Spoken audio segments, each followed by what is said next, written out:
औज़ु बिल्लाहि मिनश शैतानिर रजीम बिस्मिल्लाहिर रहमानिर रहीम। अस्सलाम वालेकुम नाज़रीन व सामीन। नाज़रीन किराम, ग़ज़वा हिंद के मुतालिक आपने यकीनन कहीं न कहीं सुना या पढ़ा ज़रूर होगा। अक्सर व बेशतर ये सवाल किया जाता है कि इस बात को कैसे हातमी मान लिया जाए कि ग़ज़वा हिंद पाकिस्तान ही लड़ेगा। पाकिस्तान के हवाले से हुज़ूर सल्लल्लाहु अलैहि वसल्लम की कई अहादीस में सऊदी अरब से मशरिक़ की जानिब किसी रियासत का इशारा मिलता है। वो रियासत इस्लाम की सरबुलंदी में अहम किरदार अदा करेगी। हदीस के मुताबिक एक इस्लामी लश्कर पहले हिंदुस्तान फतह करेगा, फिर अहले यहूद के खिलाफ फैसला कुन जंग लड़ेगा। इस तरह हुज़ूर सल्लल्लाहु अलैहि वसल्लम ने फरमाया कि जब मेरा दीन पूरी दुनिया में कमज़ोर होगा तो मशरिक़ से उठेगा। एक और मशहूर हदीस है कि हज़रत मोहम्मद सल्लल्लाहु अलैहि वसल्लम ने फरमाया, मुझे मशरिक़ से ठंडी हवाएँ आ रही हैं, जिस पर इल्मा इक़बाल ने कसम खाई कि मेरे अरब को आई थी जहाँ से ठंडी हवाएं, वही मेरा वतन है, वही मेरा वतन है। ग़ज़वा हिंद की अहमियत को समझने के लिए हमें पाकिस्तान की अहमियत को समझना होगा। पाकिस्तान बाबरकत रात यानी 27वीं रमज़ान को माज़ वजूद में आया। ये महज इत्तेफाक नहीं बल्कि एक इंतखाब था। अल्लाह रब्बुल इज़्ज़त ने इस अज़ीम रियासत पाकिस्तान को वजूद में लाने के लिए साल की सबसे बेहतरीन रात को मुंतखब किया।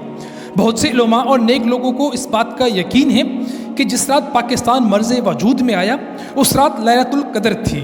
नाज़रीन इकराम, इस्लाम की 1400 साल तारीख़ में मदीने के बाद पाकिस्तान वो दूसरी रियासत है जो इस्लाम के नाम पर वजूद में आई।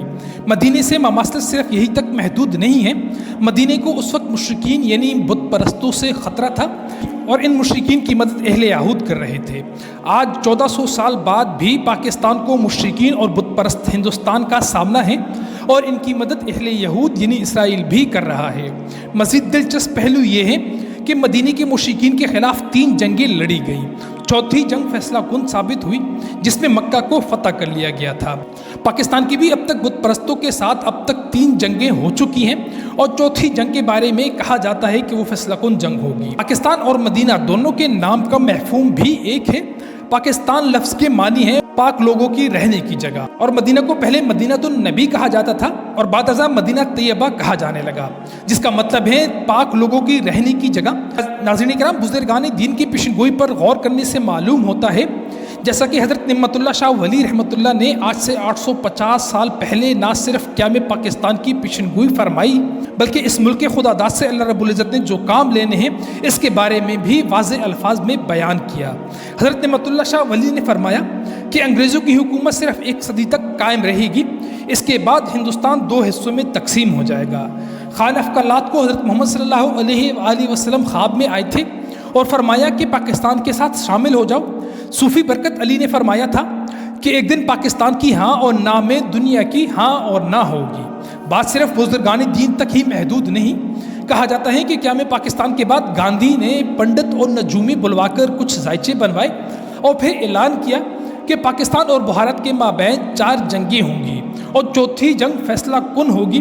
गांधी ने यह नहीं बताया कि जंग का फातिह कौन होगा, लेकिन हज़रत निअमतुल्लाह शाह वली ने 850 साल पहले बता गए थे फैसला कुन मार्का पाकिस्तान ही जीतेगा। नाज़रीन इकराम, सकूत ढाका के जितने भी जिम्मेदारान थे जिन लोगों ने पाकिस्तान को तोड़ा, अल्लाह रब्बुल इज़्ज़त ने उन्हें उनके ख़ानदान समेत मिटा दिया। जुल्फ़िकार अली भुट्टो का सारा ख़ानदान गैर तबी मौत मरा। इस तरह इंदिरा गांधी ना सिर्फ खुद कत्ल हुई बल्कि इसका बेटा राजीव गांधी भी कत्ल हुआ और दूसरे बेटे संजय गांधी का जहाज़ गिरकर तबाह हो गया। वो 33 साल की उम्र में जान बहक हो गया। कि ये सारे महज इत्तेफाक है। पाकिस्तान आबादी के लिहाज से सबसे बड़ा इस्लामी मुल्क नहीं है, लेकिन इसके बावजूद दुनिया में सबसे ज़्यादा मसाजिद, उलमाए कराम, हुजाजे कराम पाकिस्तान में मौजूद हैं। दुनिया में दावत व तबलीग का सबसे बड़ा मरकज़ पाकिस्तान में है। दुनिया में जिहाद का सबसे बड़ा मरकज़ भी पाकिस्तान में है। पाकिस्तान को अल्लाह रब्बुल इज़्ज़त ने जोग्राफियाई लिहाज से ख़ास मकाम से नवाजा है और दुनिया के कई सुपर पावर बैक वक्त पाकिस्तान पर इन्हिसार करते हैं। अब बात करते हैं ग़ज़वा हिंद की। क़यामत की बड़ी निशानियों में एक बड़ी निशानी ग़ज़वा हिंद भी है। जब भी ग़ज़वा हिंद की बात की जाती है हमारे जहनों में मुख्तलिफ़ सवालात जन्म लेते हैं, जैसा कि ग़ज़वा हिंद किस तरह की जंग होगी।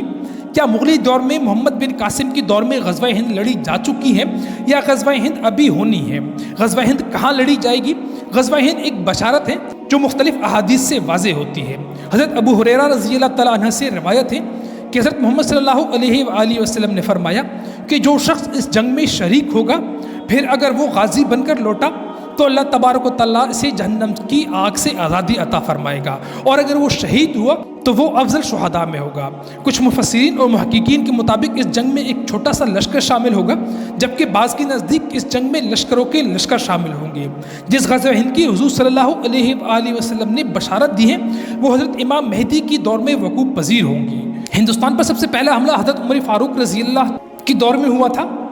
اس کے بعد حضرت عثمان غنی رضی اللہ تعالیٰ عنہ کے دور میں کچھ جاسوس ہندوستان کی طرف بھیجے گئے، لیکن جنگ کی نوبت نہیں آئی۔ حضرت علی رضی اللہ تعالیٰ عنہ کے دور میں بھی حضرت حارث بن مرہ نے آپ کی اجازت سے ہندوستان پر حملہ کیا، جس میں آپ کو کامیابی نصیب ہوئی۔ غزوہ ہند کے متعلق ایک اور حدیث ہے کہ حضرت حذیفہ رضی اللہ تعالیٰ عنہ سے روایت ہے کہ حضرت محمد صلی اللہ علیہ وآلہ وسلم نے فرمایا، میری امت کے دو گروہ ایسے ہیں جنہیں اللہ رب العزت نے جہنم کی آگ سے محفوظ رکھا ہے۔ پہلا گروہ وہ ہے جو ہند پر حملہ کرے گا، اور دوسرا گروہ وہ ہے جو حضرت عیسیٰ علیہ السلام کے ساتھ ہوگا۔ دوسری حدیث میں حضرت ابو ہریرہ فرماتے ہیں کہ حضور صلی اللہ علیہ وآلہ وسلم نے ہمیں غزوہ ہند کے بارے میں وعدہ فرمایا کہ اگر میں اس میں شہید ہو گیا تو میں بہترین شہید کہلاؤں گا، اور اگر میں لوٹ آیا تو آگ سے آزاد کیا ہوا ابو ہریرہ کہلاؤں گا۔ غزوہ ہند میں شریک افواج اسرائیل کے خلاف بھی جنگ لڑی گی۔ عالم اسلام کے تمام اسلامی ممالک میں پاکستان ہی واحد ملک ہے جس کے بیک وقت ہندوستان اور اسرائیل کے ساتھ کشیدگی رہتی ہے، اور ہندوستان کے ساتھ کئی محاذ آرائیاں بھی ہو چکی ہیں۔ اب صوفی بزرگ نعمت اللہ شاہ ولی کے پیشن گوئی کے متعلق آپ کو آگاہ کرتے ہیں۔ حضرت نعمت اللہ شاہ ولی کی غزوہ ہند کی پیشن گوئی سن کر 1857 کی جنگ میں ایک 25 سالہ نوجوان شریک ہوا۔ وہ فتح کے لیے پر امید تھا، لیکن اسی جنگ کے دوران اس نوجوان کو اللہ کے ولی ملے۔ بزرگ نے نوجوان سے کہا کہ تمہیں جس جنگ میں فتح کی خوشخبری دی گئی تھی وہ یہ جنگ نہیں ہے، اس میں ابھی کافی سال باقی ہیں، ابھی ایک ریاست وجود میں آئے گی جو دنیا اسلام کا مرکز ہوگا اور تم اس کو دیکھو گے۔ یہ سن کر وہ نوجوان جنگ چھوڑ کر واپس چلا گیا اور انتظار کرنے لگا، یہاں تک کہ 90 سال بعد پاکستان دنیا کے نقشے پر وجود میں آیا۔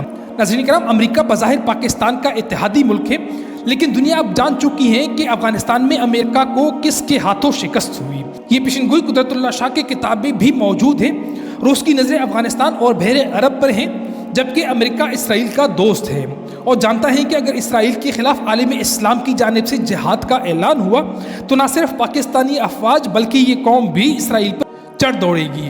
اکھنڈ بھارت، گریٹر اسرائیل اور صہیونی تحریک کے راستے میں سب سے بڑی رکاوٹ پاکستان ہے۔